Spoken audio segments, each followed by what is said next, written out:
Going to tell you a little story about Coach A and Coach B today. Coach A and B are both planning their preseason. So Coach A is a hard ass or a hard ass. He's the one who thinks, day one, let's make it really hard. Let's throw the guys back in. Let's get them running at each other. Let's make it, hard contact. Let's make it real grueling conditioning and stuff like that.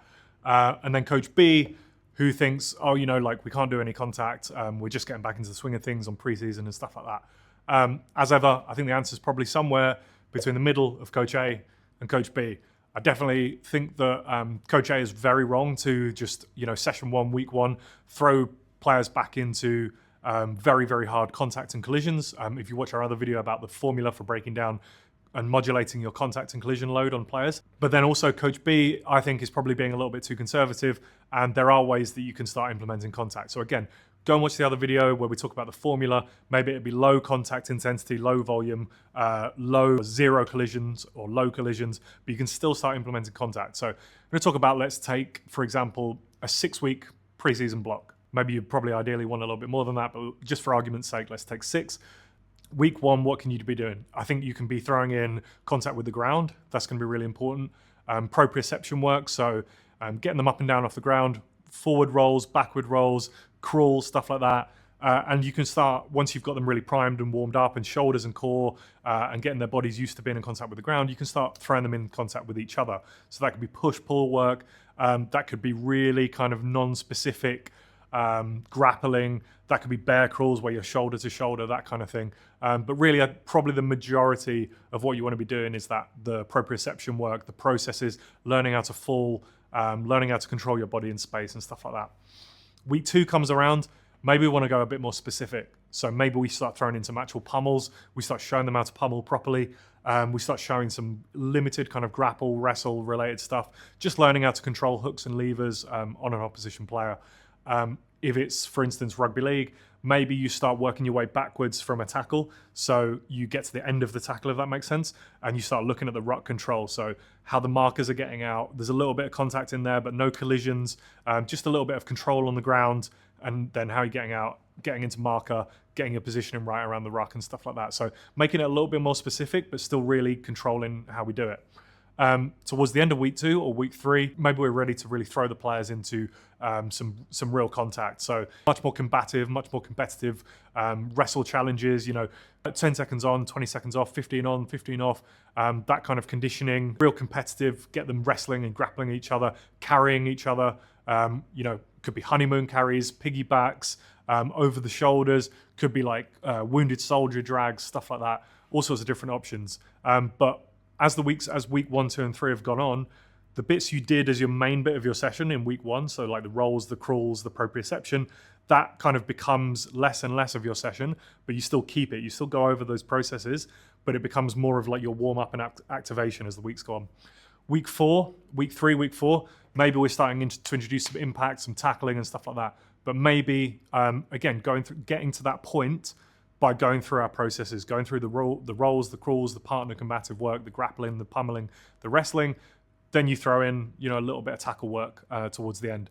But maybe we're still using tools. Maybe we're using tackle shields. Maybe we're using tackle bags and stuff like that. Maybe we're introducing a ball, for example, and a human body with no protection, with no shield in front of it. But maybe there's just a reduced distance. So working on that last step into contact, maybe 2 or 3 steps apart, just limited distance. Then maybe, like I said, maybe weeks 4, 5, and 6 go on. That distance between the players increases. You start to move away from using the tackle shields and the tackle bags, and you start to have live contact situations. By week 5 and 6, you want a degree of probably unpredictability. So you want, instead of it being a very kind of controlled drill situation where there's one tackler, one ball carrier, or one shield carrier, maybe you want to have multiple options for them to consider. Maybe we want them, they've gone through their process of working through tackling as an individual. Maybe you want 2-player tackles, 3-player tackles, that kind of thing. And maybe you want to, by week 5 and 6, you want to be throwing them into live game-like scenarios. So that could be 8v8, 11v11, scrimmages, that kind of thing. Let's say we've got an hour session. Maybe 15 minutes is that rolling, crawling, proprioception. Maybe another 15 minutes is going over the wrestle, the grapple, the ruck control, stuff like that. And then maybe the players are really warmed up, they're primed, they're amped, they're ready to go. Maybe the last 10, 15 minutes is going to be that live contact. And let's say you've got a game, week 7, week 8, a preseason trial match, a preseason friendly, for example.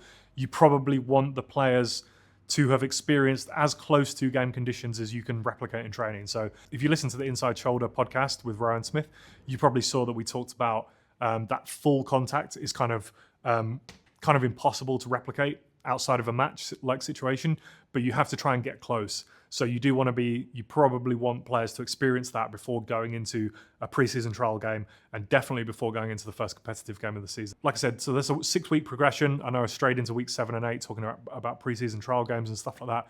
But, really your staples, week 1 and 2, proprioception, rolls, crawling, combative partner work, pummeling and stuff like that. Then you start to introduce your impacts with reduced distance, maybe with tackle shields, tackle bags and stuff like that. And then you start to reduce those, reduce the time that you spend on the proprioception and the crawling, but still keep it there because it's your process, it's your warm-up, it's your activation. But then you're starting to get the players, tackling, running into, live bodies in more chaotic, more unpredictable situations.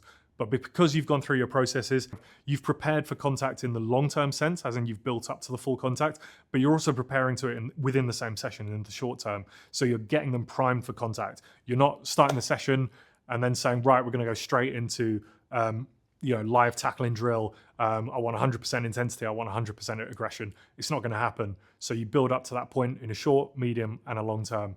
But that's just one way you can think about how to progressively implement contact over the weeks of a preseason, and you can use similar principles in season as well. So I hope that was useful.